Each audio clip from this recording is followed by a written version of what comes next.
British. Yes, sir. You ain't Ali. You ain't Ali. I don't have to be. I am Malcolm X. He's a Hamite. He's a Hamite. I am Malcolm X. He's a Hamite. He's a Hamite. I am Malcolm X.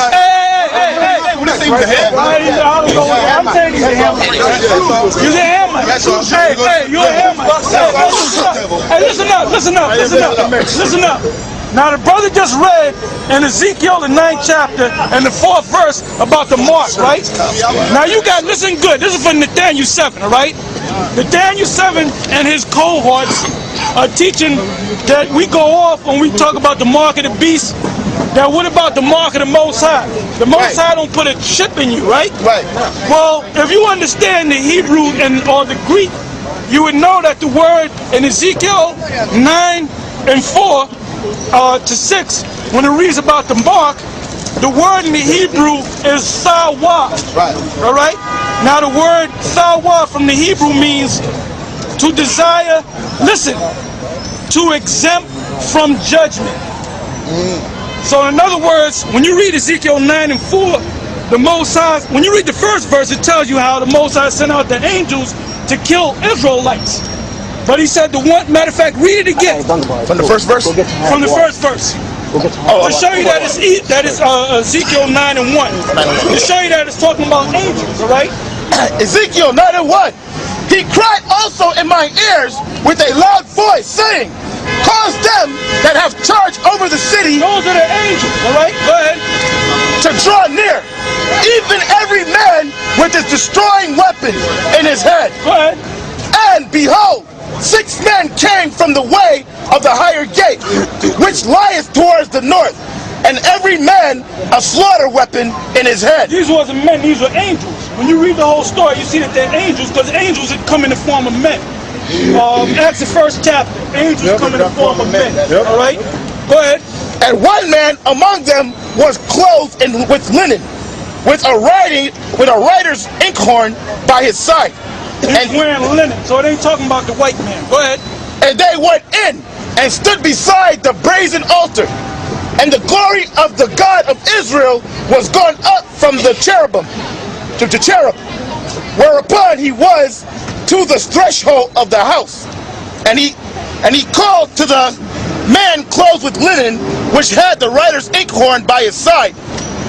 And the Lord said unto him, go to the midst of the city, to the midst of Jerusalem, and set a mark upon the foreheads of the men that sigh and that cry for all the abominations. So these were Israelites back there that was crying and sighing because these Israelites were worshiping Tammuz and the Queen of Heaven.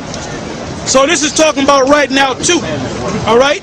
Read that part again. It says, and the Lord said unto him, go to the midst of the city, through the midst of Jerusalem, and set a mark upon the foreheads of the men that sigh and that cry for all the abominations that be done in the midst thereof. You had Israelites that was with that abomination. Right. So the mark that was set on them was from the Hebrew word sawa, which means to be exempt from judgment. Right. So when the angels went with their killing weapons to kill Israel, there were certain guys that had a mark. So the Most High said, mark that guy, mark this guy, mark that guy. So when you go kill him, don't kill that one, don't kill that one, don't kill this one, don't kill that one, because they're exempt from judgment. Because why? Because they were sighing and crying for all the abomination that was done in the midst thereof. They wasn't with it. All right? Go ahead. And to the others he said. And to the ones that wasn't signed, the ones that was with it, go ahead. And to the others he said in mine hearing, go ye after him through the city, and smite. Talking about Israelites. Go ahead. Let not your eyes spare. Go ahead. Neither have you pity. Slay utterly old and young, both maids and little children, and women. Yeah, because when you read the scriptures, the worshiping, weeping of Tammuz, them women were mainly in it. They were the ones that made the cakes to the Queen of Heaven in Jeremiah. So that's why he specified, and women. Make sure you get them women. Right. Go ahead. But come not near any man upon whom is the mark. What was the mark? He's exempt from judgment. He's exempt from judgment. That's right. He's exempt from judgment. Don't touch them guys. Right. because they wasn't with this bullshit. All right. So now these guys, Nathaniel 7, them clowns down in the desert of Brooklyn, talking about, oh well, that mark in Revelation, you said it's a chip that they put in you. Well, what about the Most High? That's a whole different Hebrew word. It's a different mark. Actually, it's from the Greek word,